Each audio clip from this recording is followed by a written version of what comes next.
नमस्कार, जय हिंद, जय भारत। भारतीय अवाम ताकत दल अपने भारतीय भाई बहनों अर्थात अपने देश भारत की जनता अर्थात अपनी भारतीय अवाम से भारतीयता आधारित आपसी श्रद्धा, भारतीयता आधारित आपसी स्नेह, भारतीयता आधारित आपसी प्रेम, भारतीयता आधारित आपसी अखलाक मोहब्बत, भारतीयता आधारित आपसी सहयोग, भारतीयता आधारित आपसी सम्मान, भारतीयता आधारित आपसी एकता, भारतीयता आधारित आपसी भाईचारा तथा भारतीयता आधारित आपसी सद्भाव को समझने व उसे आत्मसात करके वैसा ही और उसी अनुसार आचरण एवं व्यवहार करने हेतु और इसके पूरे देश में प्रचार प्रसार करने हेतु और इसकी अहमियत और महत्व को प्रत्येक देशवासी को समझाकर उसे अपनाते हुए वैसा ही और उसी अनुसार आचरण एवं व्यवहार करने हेतु और प्रत्येक देशवासी को अपना ही भारतीय भाई बहन मानकर समझकर अपनाकर उनके साथ वैसा ही और उसी अनुसार आचरण एवं व्यवहार करने हेतु सतत सदैव और हमेशा अदब के साथ आदर के साथ अर्ज करता है, विनती करता है। कल के कथानक एपिसोड में एक वाकया का इशारा किया गया था कि इंडिया टीवी का जो एंकर है, प्रमुख एंकर रजत शर्मा, एक टॉपिक लेकर बैठा था कि मोदी वर्सेस मोदी बनाम राहुल, कौन देश को जोड़ता है, कौन देश को तोड़ता है और कौन झूठ बोल रहा है, कौन असत्य बोल रहा है। तो इसके संदर्भ में उसी पिछले एपिसोड में बताया गया था कि रजत शर्मा ऐसे एंकर या पत्रकार जो भी है, उसकी बुद्धि पर भारतीय अवाम ताकत दल को तरस आता है। आज तक उसकी ये समझ में नहीं आया कि राहुल गांधी इस देश का गद्दार है, जो हर मौके पर अभी चीन के साथ भारत की जो युद्ध जैसी स्थिति बनी हुई थी, उसमें भी जो है वो बराबर जो है अपनी गतिविधियों और वक्तव्यों से अपने दुश्मन चीन के साथ ही वो खड़ा था। जो 2 साल से ऊपर जो डोकलाम के मुद्दे पर भी जो है, जब उस समय भी भारत और जो दुश्मन चीन के बीच में युद्ध जैसी स्थिति बनी हुई थी, उसमें भी रात के 12 बजे चोरी छुपे दुश्मन चीन के राजदूत से मिलता है। ये तमाम इस तरह की और अपनी सेना पर जो है वो सवाल उठाता है और अपने ही सेना अध्यक्ष को जो है उनको वो सड़क का गुंडा कहलवाता है और उसकी सभाओं में उसी राहुल गांधी की सभाओं में पाकिस्तान जिंदाबाद के नारे लगते हैं। भारत तेरे टुकड़े होंगे और भारत की बर्बादी तक जंग जारी रहेगी, ऐसे गद्दार कन्हैया कुमार का वो खुलेआम और बेधड़क समर्थन करता है। तो ये रजत शर्मा जैसे पत्रकार या उनकी मीडिया की भ्रष्ट बुद्धि पर भारतीय अवाम ताकत दल को तरस आता है कि आज तक उनकी समझ में ये नहीं आया कि गद्दार होता कौन है। और इसी भ्रष्ट बुद्धि से वो कह रहे हैं कि वो तुलना कर रहे हैं मोदी जी की और राहुल गांधी की, और इसमें प्रमुख भूमिका जो है वो भारतीय जनता पार्टी की है। वो पूरे देश में इस तरह का माहौल बना रही है, इस तरह की साजिश कर रही है कि ये गद्दार राहुल गांधी जो है गद्दार के रूप में वो साबित न हो और इस रूप में देश के लोग न देखें, मीडिया के लोग भी न समझें। तो इसमें प्रमुख जो भूमिका है, गद्दार राहुल को देश के गद्दार के रूप में न देखा जाए, न समझा जाए, इसकी बहुत बड़ी साजिश वो चला रही है वो भारतीय जनता पार्टी। और इसीलिए तो आप लोग जो है सोशल मीडिया पर देखते होंगे कि तमाम मैंने इसकी गद्दार राहुल की गद्दारियों को छुपाने के लिए ही उसको एक प्रहसन, एक आमोद प्रमोद और विनोद, हंसी मजाक के रूप में घुमाने के लिए वो पप्पू है, नासमझ है, इस तरह की साजिश जो है भारतीय जनता पार्टी की जो है वो जब भी इन टीवी चैनलों पर जो यह परिचर्चा होती है तब भी, और सोशल मीडिया पर भी इसके जितने भी प्रवक्ता हैं, नेता हैं, मंत्री हैं, वो बोलते रहते हैं कि नासमझ है, अभी उसको समझने में वक्त लगेगा, और सोशल मीडिया पर पप्पू के रूप में पेश करना। ये साजिश सिर्फ इसलिए है कि वो जो भारतवर्ष का जो सबसे बड़ा अभिशाप है और गद्दार है, इस देश का शत्रु और दुश्मन है, उसको उस रूप में न जानकर के, उसको नासमझ के रूप माने उसको उस रूप में न माने देश के लोग उस रूप में न समझें, न जाने, उसको सिर्फ पप्पू के रूप में जाने। ये गद्दारी जो है भारतीय जनता पार्टी की और श्री मोदी जी की है अपने मुल्क भारतवर्ष के खिलाफ। तो उसी का ये परिणाम है कि मीडिया भी, या मीडिया में वो रजत शर्मा जैसे पत्रकारों का भी वो दिमागी जो है एक तरह से दिमागी प्रदूषण, मेंटल पोल्यूशन हो गया है, जो यह मानने को तैयार नहीं है कि राहुल गांधी इस देश का गद्दार है। इसीलिए जो है सारे चैनल वाले उस गद्दार की बातों को उठा करके दिखाते रहते हैं कि राहुल ने हमला बोला, राहुल ने यह कहा, वो कहा। ये तो उनके दिमाग में रहता है कि भाई राहुल ये गद्दार है, उसकी कोई भी बात को दिखाना भी देश के खिलाफ गद्दारी है। मानसिकता नहीं है। तो ये सारी मानसिकता का प्रदूषण कराने वाली जो है वो भारतीय जनता पार्टी है, जो कि इस तरह की मानसिकता जो है फैला रही है कि इस गद्दार राहुल गांधी को गद्दार के रूप में, देश के शत्रु के रूप में, देश के दुश्मन के रूप में न समझा जाए, विरोध पक्ष का नेता इसी रूप में माना जाए। इसीलिए जो है वो दिखाते रहते हैं कि राहुल गांधी ने ये कहा, इसीलिए ये मीडिया वाले दिखाते रहते हैं कि राहुल गांधी ने ये कहा, और उसकी तुलना भी करते रहते हैं। तो ये इसके पीछे भी ये भारतीय जनता पार्टी और मोदी जी की जो है भारत के खिलाफ गद्दारी वाली जो साजिश है, उस राहुल गांधी की गद्दारी के पाप को छिपाने के लिए। तो इस संबंध में यह है, कल और इसके एक दिन पहले वो तीरथ सिंह रावत जो नए मुख्यमंत्री हुए हैं यहाँ के उत्तरांचल के, उत्तराखंड के, उन्होंने एक स्वाभाविक प्रतिक्रिया दी कि भाई हमारी बच्चियों को, महिलाओं को, बेटियों को फटी हुई जींस जो है नहीं पहनना चाहिए। ये बिल्कुल सही है। इसके संबंध में भारतीय जनता दल ने YouTube के माध्यम से बताया हुआ है कि भाई हमारे देश की जो भारतीय संस्कृति है उसके मूल में है नारी सम्मान, और नारी सम्मान का एक अभिन्न अंग है कि उसको तन ढक के रखना है।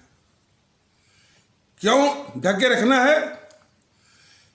इसके लिए भी उसी पिछले एपिसोड में बताया गया था कि एक यूनान देश है जिसको अंग्रेजी में ग्रीक कहते हैं, ग्रीक।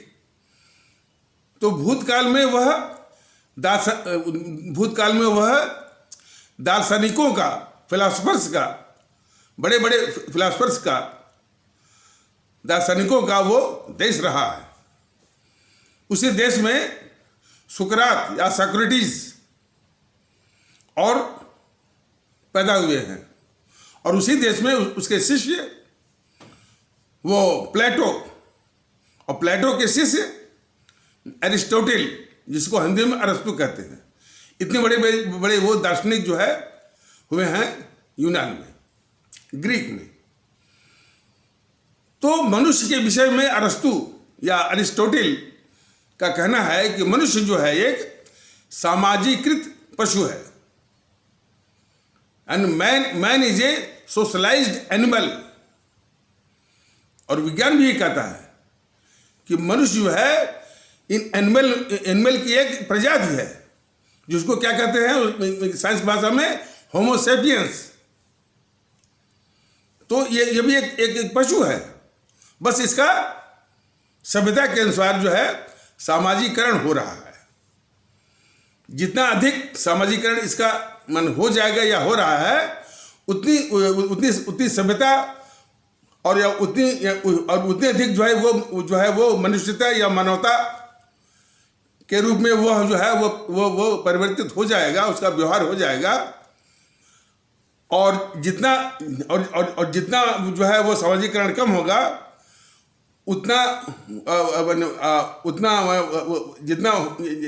जितना उसको मानवीय रूप में परिवर्तित होना चाहिए, उतना वो नहीं हो पाता। लेकिन किसी भी परिस्थिति में उसके अंदर एक पशु निवास करता है। वो पशु जो है मौका पाते ही जो है हिंसक बन जाता है, वायलेंट बन जाता है।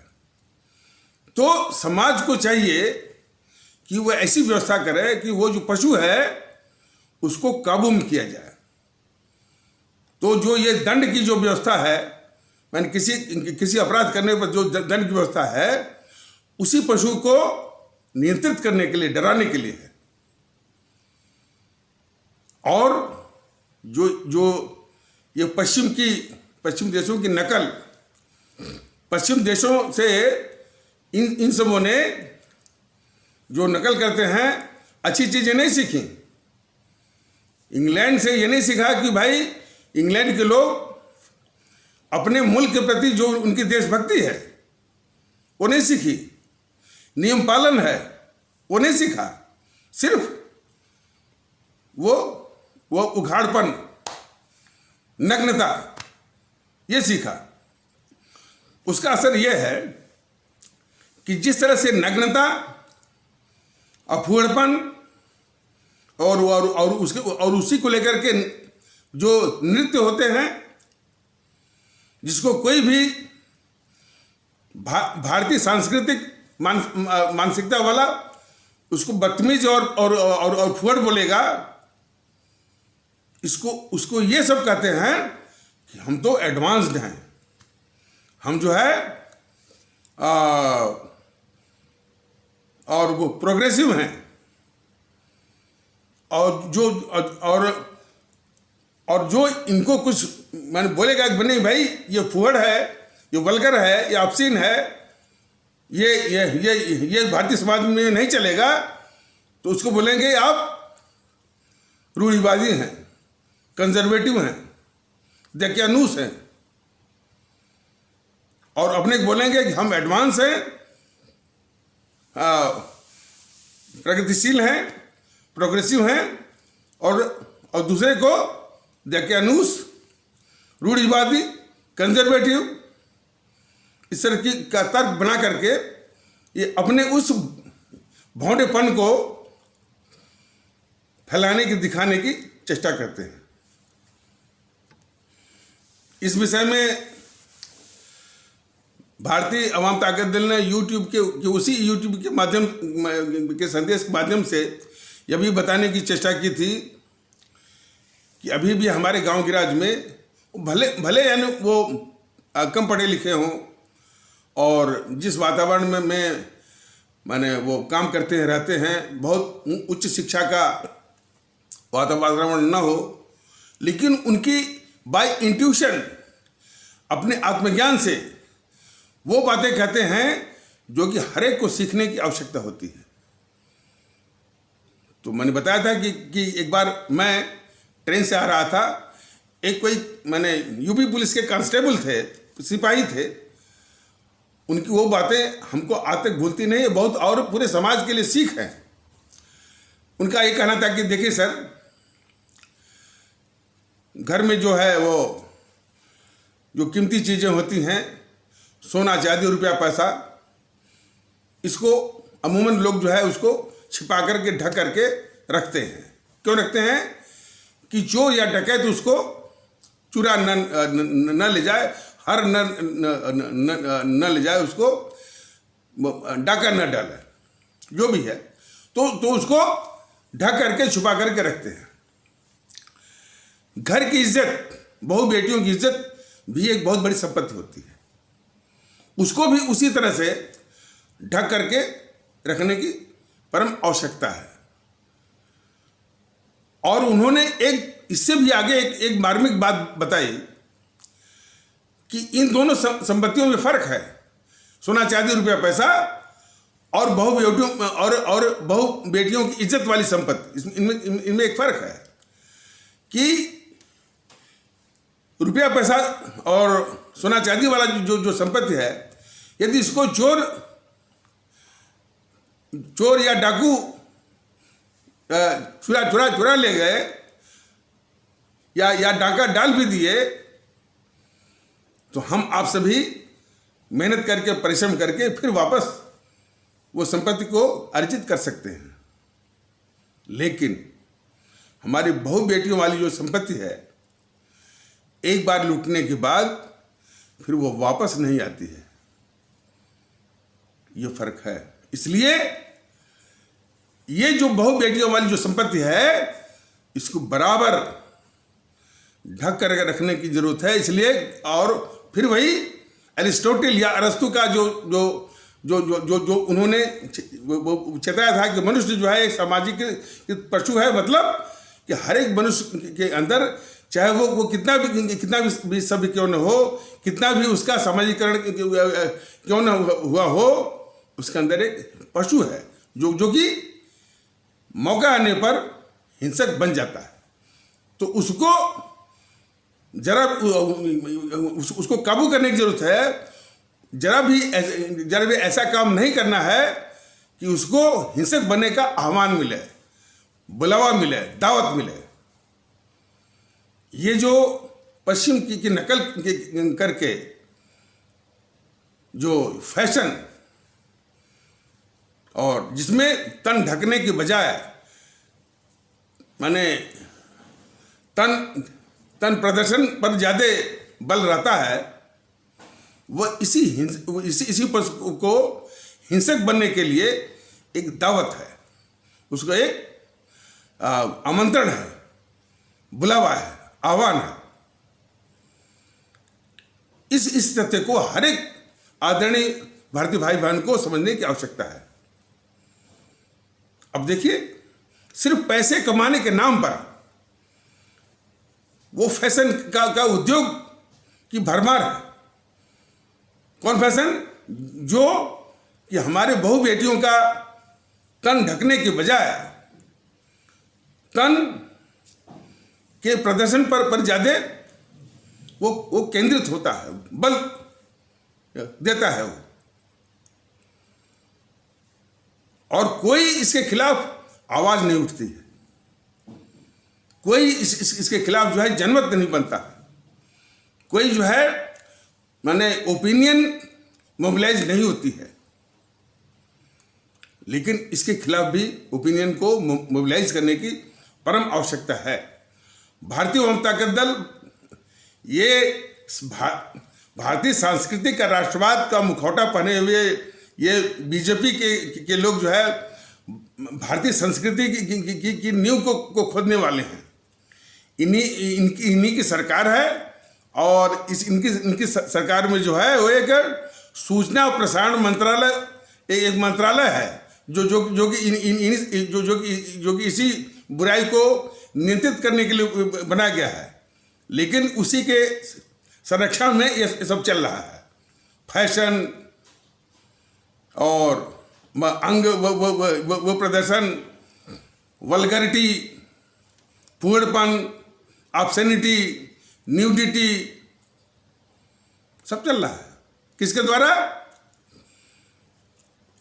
ग्लैमर की दुनिया, विज्ञापन की दुनिया, बॉलीवुड की दुनिया, टेलीविजन की दुनिया, और इसमें इसको जो पुश कौन कर रहा है? फैशन का उद्योग। ये सब के सब जो है मोदी जी की सरकार में सूचना प्रसारण जो मंत्रालय है उसकी संरक्षण चल रहा था। अब कौन मोदी जी? भारतीय जनता पार्टी जो दम भरती है भारतीय सांस्कृतिक राष्ट्रवाद का। यह हमारे सभी आदरणीय भारतीय भाई बहन जरा बड़े बहुत गौर से देखें कि एक तो उनका राष्ट्रवाद वो था कि देश के दुश्मन और देश के गद्दार राहुल गांधी जैसे लोगों का, उनको उनकी गद्दारी को ढकना, उनकी गद्दारी को और इस तरह से साजिश करना कि देश उनको गद्दार के रूप में न समझाए, मीडिया उसको गद्दार के रूप में न समझाए, और भारतीय सांस्कृतिक राष्ट्रवाद का मुखौटा पहने हुए ये भारतीय संस्कृति या नारी सम्मान की जड़ को ही खोदने की साजिश। ये फैशन का उद्योग, ग्लैमर की दुनिया, विज्ञापन की दुनिया, टेलीविजन की दुनिया और बॉलीवुड की दुनिया के द्वारा।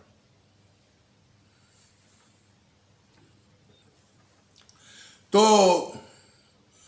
उसी सिलसिले में उस एपिसोड में यह भी बताया गया था कि आरटीआई के जरिए किसी ने यूपी पुलिस से यह सवाल किया था कि भाई ये महिलाओं के खिलाफ इस तरह से अत्याचार क्यों हो रहा है, क्यों बढ़ रहा है।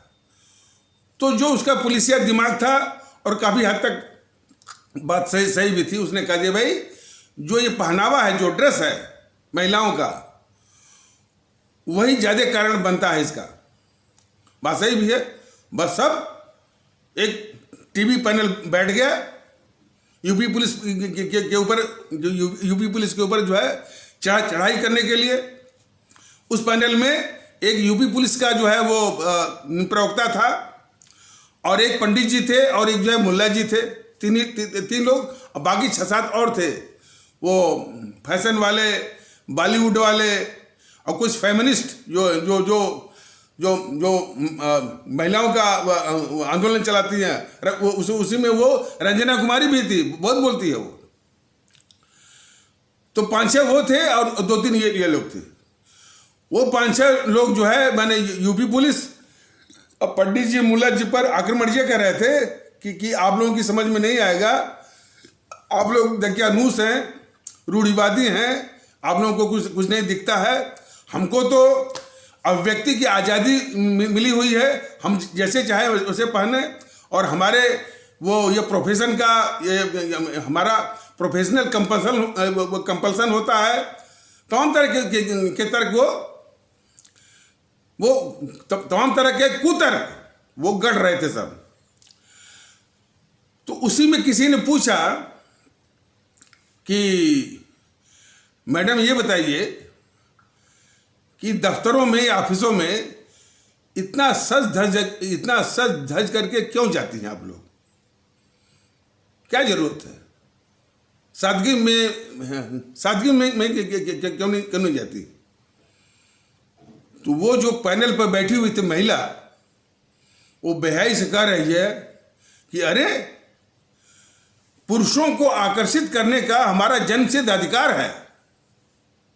देखिए जरा बेहयाई, अब वो बेहयाई पा गई, और उस बेहयाई का जवाब देने के लिए उसके डिस्कशन करने वाले पैनल में कोई नहीं था जो कि उसको यह जवाब दे कि मैडम आपको सिर्फ एक ही पुरुष को आकर्षित करने का अधिकार है, वो आपके पतिदेव महोदय हैं।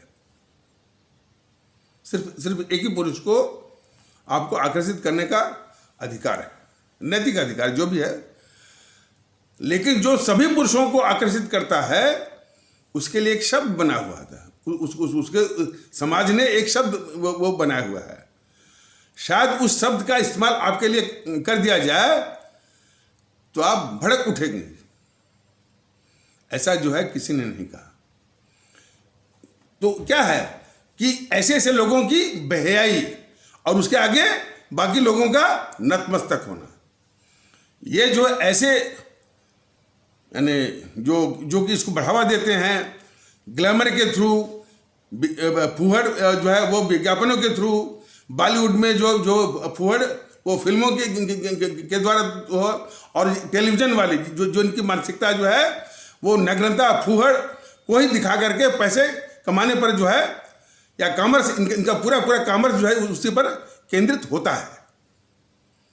ऐसे लोग जो है वो कुतर गढ़ रहे थे और ऐसी बेहाई कर रहे थे, और उस बेहाई का जवाब देने के लिए उस पैनल डिस्कशन में कोई था नहीं। लेकिन इसकी आवश्यकता है, इनको माकूल जवाब जब तक नहीं मिलेगा इनकी हैंकड़ी जाएगी नहीं। किसी परिदृश्य को वह फूहड़ है, अश्लील है, इसको समझने का भी प्रदूषण, इसकी समझ का भी प्रदूषण बढ़ रहा है। उसका एक नमूना जरा सुनिए। बहुत पहले एक फिल्म आई थी फूलन देवी, उसमें कई वो नग्नता के और जो है और इसके अश्लीलता के कई वो दृश्य थे उसमें, और इसको देख करके पूर्वी उत्तर प्रदेश के किसी न्यायालय में वह केस दायर हुआ कि साहब ये बहुत वो समाज की मान्यताओं के खिलाफ है, और इस पर जो है वो प्रतिबंध लगाया जाए। वहाँ का जो न्यायाधीश था या मजिस्ट्रेट था पूर्वी उत्तर प्रदेश का, वो तुरंत वो उसने जो है प्रतिबंध वो लगा दिया। वही केस जब दिल्ली में दायर हुआ, दिल्ली का मजिस्ट्रेट या दिल्ली का न्यायाधीश वो ये कह रहा है कि हमको तो इसमें कुछ भी जो है अश्लील और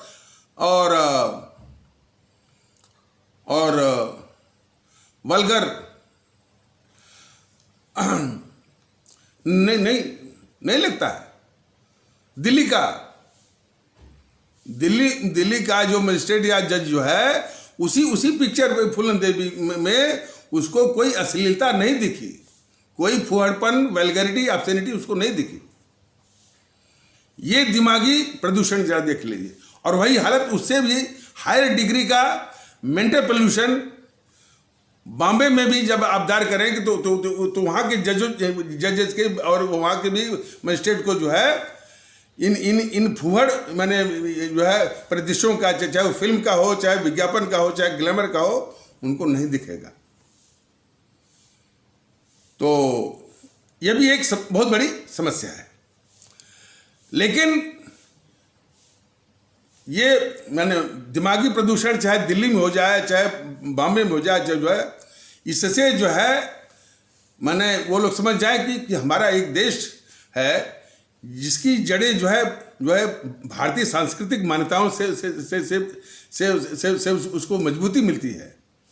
और उसमें ये मान्यता है कि भाई यानी बहु बेटियों को ढक करके रखना चाहिए। बुर्का प्रथा जो है हमारे इस्लाम आस्था वाले भारतीय भाई बहनों में एक ऐसी प्रथा है। अब कुछ लोग इसका विरोध इसलिए कहते हैं कि साहब इसमें आतंकवादी जो है इसका सहारा लेते हैं। अरे भाई, आतंकवादी यदि सहारा लेते हैं तो उसका भी इलाज है। लेकिन उस तरह के बूते जो है वो माने हमारी यानी बहु बेटियों को तन ढकने का जो माने जो उपाय है, उपाय जो है वो यानी उपाय के औचित्य पर तो कोई सवाल नहीं है। तो अब वो जो है थोड़ा सा माने इसका भी है कि कुछ अतिवादी, आतंकवादी, और देखिए दुरुपयोग तो मानसिकता का है ना। और उस मानसिकता को ये समाज जो है वो ये समाज जो है या उसके लोग जो है उसको नियंत्रित नहीं करते हैं। यदि बुर्का का दुरुपयोग जो है कुछ आतंकवादी करते हैं, कुछ अतिवादी करते हैं, कुछ असामाजिक तत्व करते हैं, तो यह पूरे समाज की और जो सरकार और जो कानून व्यवस्था उसकी जिम्मेदारी होती है। और दोनों फेल होकर के एक दूसरे तरह का जो है वो कुतर्क जो है वो गढ़ने लगते हैं, जैसा कि ये टेलीविजन वाले और जो है फैशन उद्योग वाले, बॉलीवुड वाले। लेकिन सबको ये जानना चाहिए कि उस बॉलीवुड संसार में भी ऐसे लोग हैं जो कि इस मान्यता के खिलाफ हैं कि साहब, अब जैसे यानी फिल्मों में इतनी हिंसा, इतनी नग्नता, इतनी अश्लीलता, इतना फुहड़पन दिया जाता है और कोई इसके खिलाफ बोलता नहीं है, कोई इसके खिलाफ जनमत जो है तैयार नहीं होता है।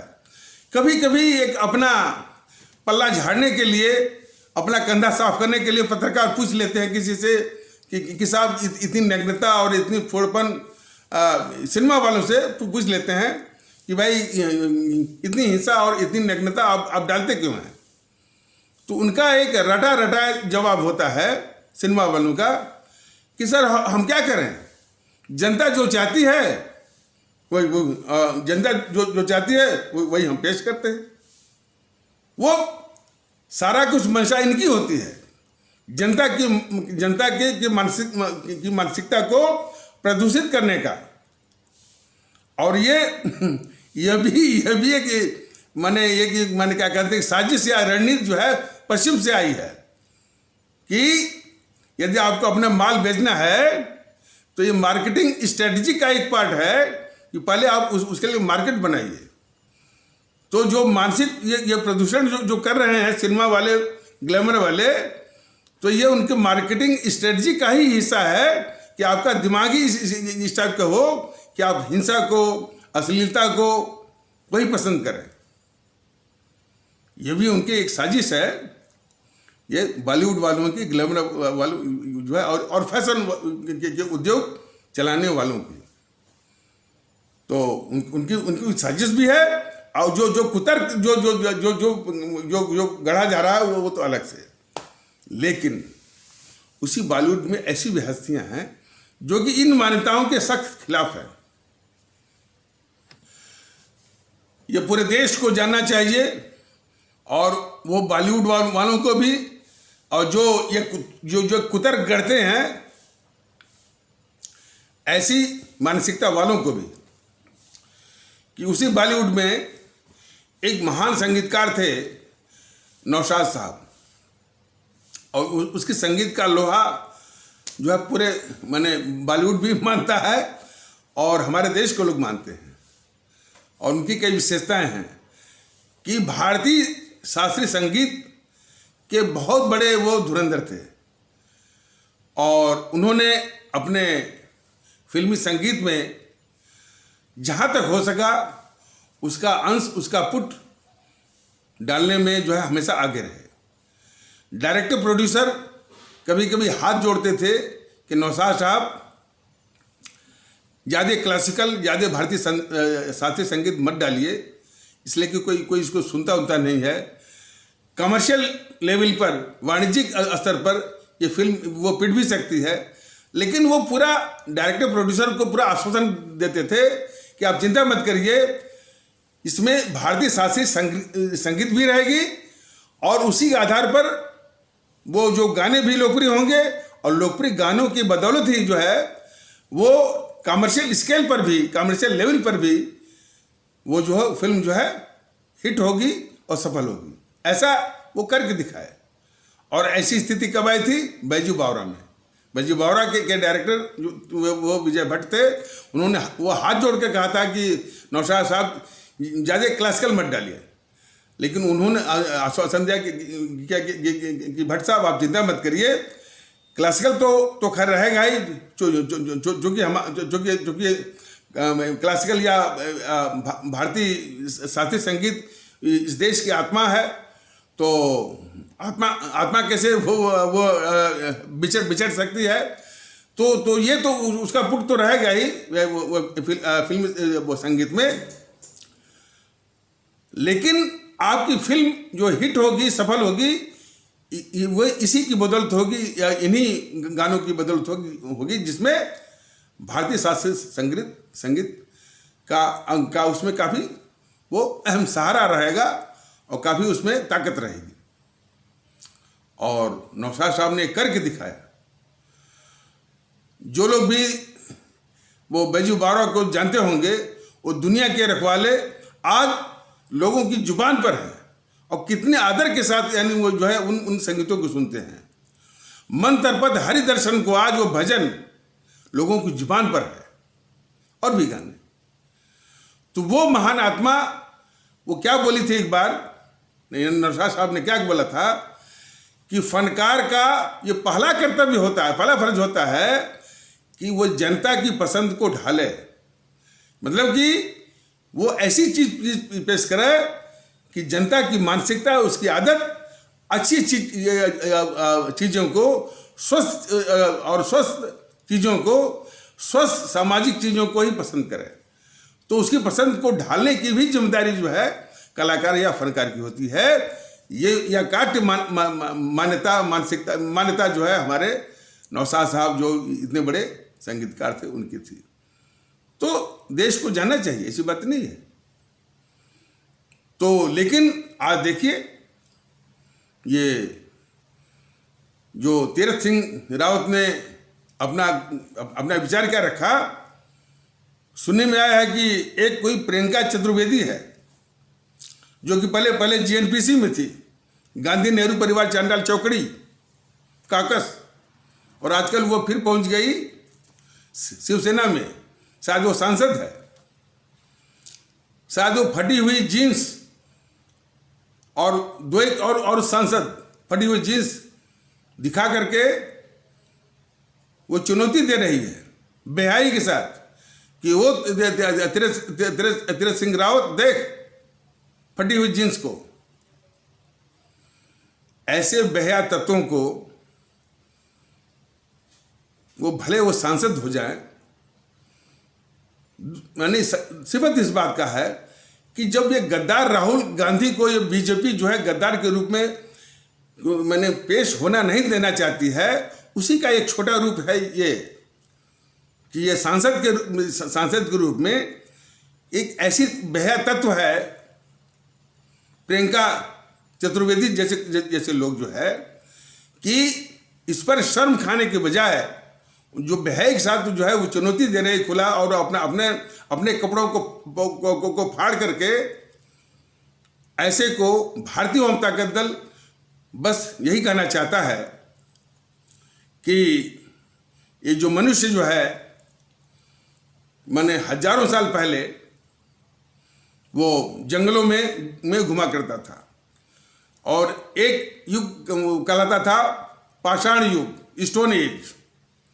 तो स्टोन एज में मनुष्य जो है कुछ अपने प्रजनन अंगों को, जेनिटल ऑर्गन को ढक करके फिग लीफ के द्वारा, बाकी सब वो सब नंगा ही वो घुमा करते थे।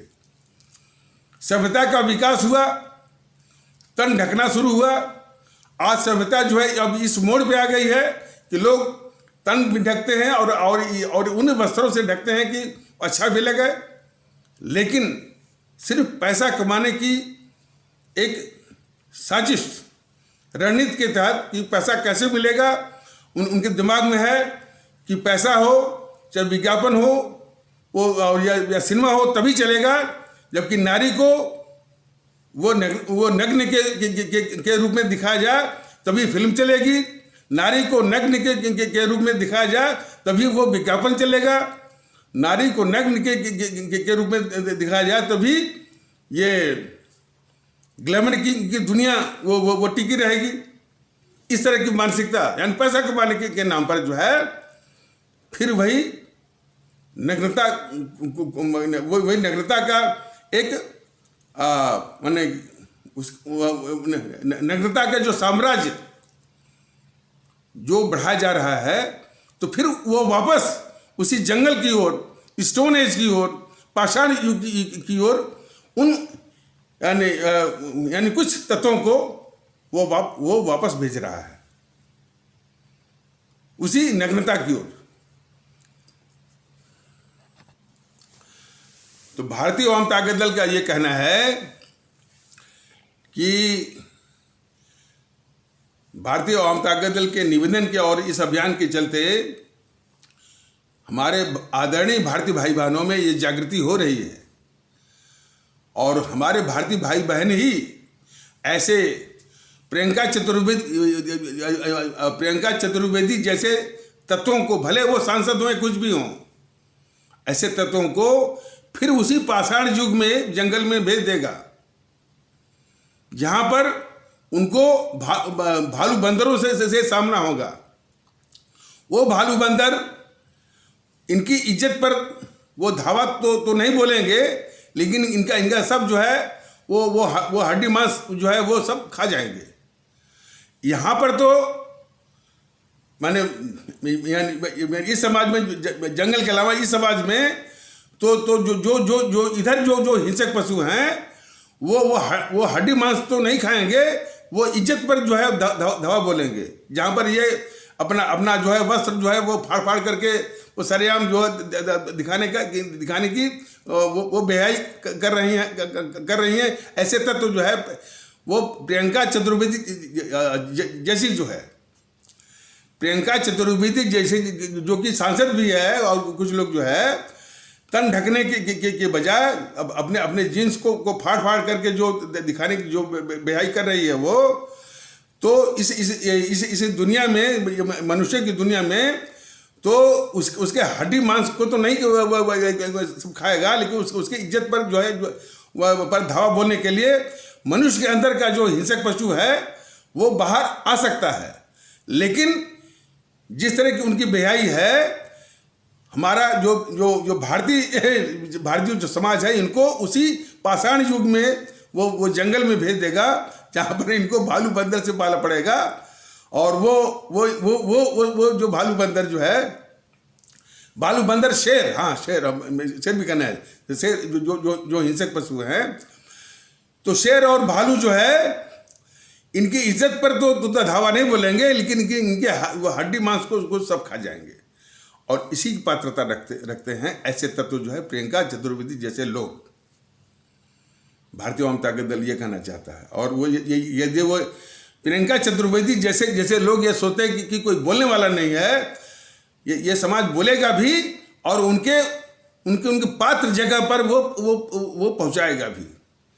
ये मोदी जैसे कायर, बीजेपी जैसे कायर लोग पहले हट तो जाएं, पहले सीन से हट तो जाएं। इसीलिए भारतीय आवाम ताकत दल बराबर कहता है कि ये नोटा का इस्तेमाल करिए, इनको माकूल जवाब मिले। ये नकली जो है राष्ट्रवादी, नकली जो है भारतीय सांस्कृतिक राष्ट्रवादी पहले दृश्य से हटें, और तभी जो है प्रियंका चतुर्वेदी जैसे तत्वों का भी इलाज जो है बड़े अच्छे से हो जाएगा। तो प्रियंका चतुर्वेदी जैसे तत्वों का, गद्दार राहुल गांधी जैसे लोगों का, और जो है जो देश के दुश्मन यानी वामपंथियों जैसा, और भी जो समाज के जो है जो राजनीतिक दलों के वेश में है, ये आपके शिवसेना है, आरजेडी है, और ये समाजवादी पार्टी है, बहुजन समाज पार्टी है, अकाली दल है, डीएमके है, एआईएडीएमके, टीडीपी है, सभी है, और टीएमसी, सबका इलाज। और जो ये प्रियंका चतुर्वेदी के विषय में एक चीज बताना बहुत जरूरी है। ये जो जिस पार्टी में गई है ना, शिवसेना, इस शिवसेना को 70 के दशक में इसी जीएनपीसी ने, गांधी नेहरू परिवार चंडाल चौकड़ी ने ही खड़ा किया था। और जो ये आज समाचार आ रहा ना कि वसूली जो है शिवसेना का मुख्य धंधा ही था, और जो है उसी को राजनीतिक पार्टी के रूप में खड़ा करने वाली ये जीएनपीसी, गांधी नेहरू परिवार चंडाल चौकड़ी काकसी थी, जिसको कि आप सभी लोग भ्रम से या भूल से कांग्रेस कह रहे हैं। तो 70 के दशक में शिवसेना को खड़ी करने वाली जीएनपीसी, तो जो कि इसी तरह की अवैध वसूली उसका मुख्य व्यापार और धंधा था। और उसने अपना राजनीतिक विस्तार कैसे किया? सिर्फ नफरत के आधार पर। हमारे इस्लाम आस्था वाले भारतीय भाई बहनों के खिलाफ आग उगलना। बाला साहब ठाकरे को देख लीजिए, वैसा इस्लाम आस्था वाले भारतीय भाई बहनों के खिलाफ आग उगलना। हमारे दक्षिण भारतीय भाई बहनों के खिलाफ आग उगलना। हमारे उत्तर प्रदेश बिहार भारतीय भाई बहनों के खिलाफ आग उगलना। हमारे उत्तर भारतीय भाई बहनों के खिलाफ आग उगलना। और नफरत ही नहीं, मारपीट भी, हिंसा भी। ये इस तरह से इसने अपना राजनीतिक विस्तार किया। अब तो ये भारतीय जनता पार्टी को जवाब देना होगा कि इस तरह की चरित्र वाली जो शिवसेना जो है को कैसे ये 30 साल तक रखे। आज जो ये भारतीय जनता पार्टी वाले बुराई कर रहे हैं शिवसेना की, लेकिन शिवसेना का चरित्र जो है पूरे देश के लोग, पूरे देश के आदरणीय भारतीय भाई बहन समझे और इसी भारतीय जनता पार्टी से ही पूछे कि इस तरह की चरित्र वाली नफरत के आधार पर जो है अपना राजनीतिक विस्तार करने वाली पार्टी 30 साल उसका साथ जो है कैसे पकड़ी रही। जो भारतीय जनता पार्टी जो राष्ट्रवाद का मुखौटा पहने हुए है। ये सवाल बिल्कुल सीधा भारतीय जनता पार्टी से किया जाना चाहिए हमारे देशवासियों के द्वारा। तो ये प्रियंका चतुर्वेदी जो है इसके पहले जेएनपीसी में थी और जेएनपीसी से निकली तो कहाँ पहुंच गई? फिर उसी शिवसेना में। कौन शिवसेना? जिसको जेएनपीसी नहीं बनाया था। जैसे कोई नदी से निकल के समुद्र और समुद्र से निकल के नदी में, उसी जो है उसी पाप की जो नगरी है, जो देशद्रोह का जो पूरा संसार है, इन्हीं समूह का है। तो इन बातों से घबराने की जरूरत नहीं है। बस एक जागरूकता और जो है दृढ़ता की आवश्यकता है कि प्रियंका चतुर्वेदी चाहे वो एमपी बन जाए, चाहे मंत्री बन जाए, इससे वो जरा भी घबराने की जरूरत नहीं है। माकूल जवाब देने की आवश्यकता है कि ऐसे तत्वों को उस पाषाण युग के जंगलों में भेज देने की आवश्यकता है, जहाँ इनको शेर और भालू मिलेंगे जो इनके हड्डी मांस को खा जाएंगे। हाँ, इज्जत पर धावा नहीं बोलेंगे, बल्कि यहाँ पर तो इज्जत पर धावा बोलेंगे और शायद वो हड्डी मांस वो नहीं खाएंगे सब। लेकिन डिजर्व करती हैं कि इनको पाषाण युग के जो है जंगल में इनको भेजा जाए। तो इस तरह की जागृति अब हो रही है और ऐसे तत्व जो है प्रियंका चतुर्वेदी जैसे तत्व जो है वो अपनी इस बेहाई करने से बाज आए, सावधान हो जाए। तो जागृति ऐसी हो रही है और यदि बहुत हिम्मत है तो सामने आके बहस करे ना। बेहाई क्यों कर रही है वो प्रियंका चतुर्वेदी जो है। खैर, कोई बात नहीं है। हम सभी भारतीय भाई बहनों को देश की भी वो रक्षा करनी है। देश की सांस्कृतिक जो हमारी भारतीय सांस्कृतिक मान्यताएं हैं उसकी भी रक्षा करनी है। लेकिन जब ये चिंता आपको आएगी तो निश्चित आएगी कि इसके सबसे बड़े दुश्मन कौन है? ये टेलीविजन वाले। टेलीविजन वालों का कैसे नाश हो, ये भी एक बहुत बड़ा विषय है। अब ये जेएनपीसी नहीं तो ये वो खड़ा किया और जो है बीजेपी वाले इसको पाल रहे हैं। तो निश्चित है कोई ऐसी व्यवस्था की आवश्यकता है जो कि इनको पूरा समूल नाश करके इस तरह का टेलीविजन या मीडिया है जो कि भारतीय संस्कृति का सम्मान करे। ये तो भारतीय संस्कृति की वो जड़ वो खोदने में लगे हुए हैं। फैशन को बढ़ावा देना। अरे आप देखते होंगे ना, जो इनके एंकर आते हैं, जो महिलाएं अंदर आती हैं वो किस तरह का वो ड्रेस पहनती हैं। वो बस यही बोले कि उनका बस एक ही तर्क रहता है कि आपकी नज़र बुरी। अरे नज़र को भैया छोड़ दो। मौलिक बात यह है कि हमारी बहू बेटियों का जो है तन ढक करके रखना चाहिए, ताकि जो मनुष्य के अंदर जो है, जो पशु है, उसको हिंसक के रूप में उसको दावत न मिले, उसको आमंत्रण न मिले, उसको इनविटेशन न मिले। इसकी आवश्यकता है। अब इसके खिलाफ ये कितने भी कुतर्कों का पहाड़ ये खड़ा कर दें, सारे कुतर्कों के पहाड़ को ध्वस्त करने की आवश्यकता है। तो खैर, कुतर्कों के पहाड़ को ध्वस्त करने से पहले इन ताकतों को नष्ट में नाबूद करने की जरूरत है, जिसके लिए हमारे भारतीय भाई बहनों को एक मताधिकार का, राइट टू वोट का, वोट देने का एक अधिकार मिला हुआ है, जो हमारे महापुरुष रहे हैं डॉक्टर राजेंद्र प्रसाद और अंबेडकर जी जैसे संविधान बना करके भारत का यह अधिकार हम सभी को दिया हुआ है। आज उसके बिल्कुल सदुपयोग का समय आया है कि इन ताकतों के जिन ताकतों के बूते पर प्रियंका चतुर्वेदी जैसे तत्व जो है आज बहियाई पर वो उतर आए हैं, तो माकूल जवाब देने के लिए। और कोई पार्टी इस मामले में भिन्न नहीं, अलग नहीं है। उनका चरित्र वही है जो चरित्र जेएनपीसी का है, इस मामले में वही चरित्र जो है बीजेपी का है, वही चरित्र टीएमसी का है, वही वाम दलों का है और भी है। और समाज की विघटनकारी और देश के दुश्मन तो खैर हैं ही इसमें। इसलिए इनका बिल्कुल माकूल इलाज करने का वक्त आया है, और उसका इलाज जो है मुमकिन है इसी के जरिए। नोटा नोटा नोटा नोटा, इस संदेश को हमारे सभी आदरणीय मतदातागण, भारतीय भाई बहन, जो कि ये 5 विधानसभाओं का चुनाव हो रहा, उसमें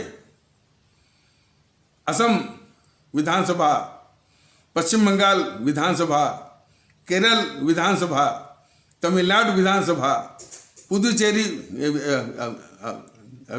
विधानसभा, इसके आदरणीय मतदातागण भारतीय भाई बहनों में ये संदेश जो है आप सभी लोग पहुंचाएं।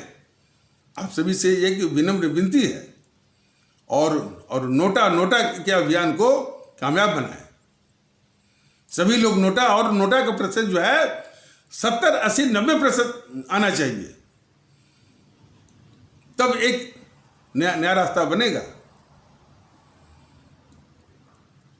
अब देखिए, ये भारतीय जनता दल के इस मुहिम को मुहिम के जवाब में कोई बीजेपी के कुछ लोग कह रहे थे, ये भारतीय जनता दल थे, कि भारतीय जनता दल के पदाधिकारी से, कि देखिए मैंने केजरीवाल के पर कतर दिए। भारतीय जनता दल क्या कह रहा है और क्या कर रहे हैं आप?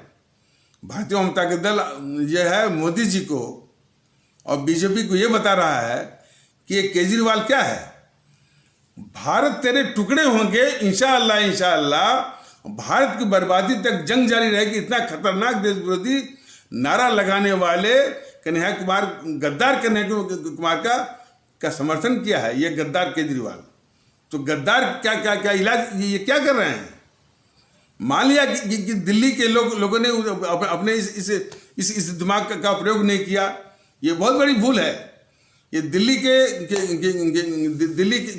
के हमारे जो भारतीय भाई बहनों की बहुत बड़ी भूल है कि इस गद्दार जो है वो केजरीवाल को ठीक से पहचाने नहीं और माकूल जवाब दिया नहीं। तो मान लीजिए एक भूल हो गई, तो ये क्या कर रहे हैं मोदी जी? क्योंकि इस तरह का वक्तव्य जो है हमारे देश की जो संप्रभुता है, सॉवरेंटी है, जो सार्वभौमिकता है, उस पर हमला है। और जब उस पर हमला होता है तो जो इस तरह का नारा लगाते हैं वो अपराध करते हैं, और जो जो जो उसका साथ देते, समर्थन करते, उन सभी को सेना के हवाले जो है वो करने की आवश्यकता है, करना चाहिए। लेकिन क्या किया मोदी जी ने? क्या किया? दिखावे के रूप में अदालती प्रक्रिया में डाल दिया, और उसका अंजाम देश देख रहा है, भुगत रहा है। और उसके नाम पर कोई कहे कि हमने वो केजरीवाल के ऊपर गदर दिए, यही तो है। समस्या कितनी विकराल है, इलाज कैसे करना है, उसका एक कॉस्मेटिक दिखावा, इलाज दिखा करके ये जो है ये पाखंड जो है का रास्ता ये अपनाए हुए हैं बीजेपी के लोग। इतनी बड़ी हिंसा हुई ना वो दिल्ली में सीए के नाम पर, इतनी बड़ी हिंसा हुई। वे देश न भूले कि उसी ताहिर हुसैन के द्वारा जो खींच करके जो है कोई रा का कर्मचारी अधिकारी था, 455 या 500 चाकुओं के द्वारा उसको देश न भूले। लेकिन वो ताहिर हुसैन है कौन? केजरीवाल का आदमी। तो मोदी जी क्या करेंगे? ताहिर हुसैन को तो दिखा देंगे, अमरतुल्ला को दिखा देंगे, टीवी चैनलों को थमा देंगे, लेकिन केजरीवाल को अपने गोद में बिठा लेंगे, उसको बचाएंगे। और उसी प्रकार केजरीवाल इस देश के लिए खतरा है, इस देश के गद्दार है। तो बीजेपी वाले क्या कहेंगे कि उसका थोड़ा सा संशोधन कर दिया संविधान में, थोड़ा सा उसकी पावर कम कर दिया, और पावर कम कुछ नहीं किया। बस यह है कि भाई कोई भी इस तरह से जो विधानसभा में प्रस्ताव आना है तो उसकी एक प्रायर परमिशन लेनी है वो लेफ्टिनेंट गवर्नर से, यही है बस। उसको कहेंगे कि हमने जो है वो उसका पर जो है वो कदर दिया। तो इसी प्रकार जितनी भी यानी जनता को नारकीय जीवन देने वाली तमाम जो समस्याओं का समाधान ये ऐसे ही जो है छल पूर्वक कपटपूर्ण ढंग से ये करने वाले और करते आए हैं। तो ऐसे लोगों का बिल्कुल निस्तारण करना है, डिस्पोजल करना है, इनको डिस्पोज ऑफ कर देना है, पूरे परिदृश्य से भगा देना है नोटा के द्वारा। तो हमारे आदरणीय मतदातागण, भारतीय भाई बहन, असम विधानसभा के, पश्चिम बंगाल विधानसभा के, केरल विधानसभा के, तमिलनाडु विधानसभा के और पुदुचेरी विधानसभा के बिल्कुल न भूलें। और जो है नोटा का इस्तेमाल करके इन सारी ताकतों का माकूल इलाज करें और पूरे जो है परिदृश्य से इनको हटाने की जो है ठाने मन में, और दूसरी मानसिक आज़ादी को साकार करें। तो इन्हीं आवश्यक शब्दों के साथ इस आवश्यक परिचर्चा को यहीं पर विराम दिया जाता है। तब तक के लिए नमस्कार, जय हिंद, जय भारत।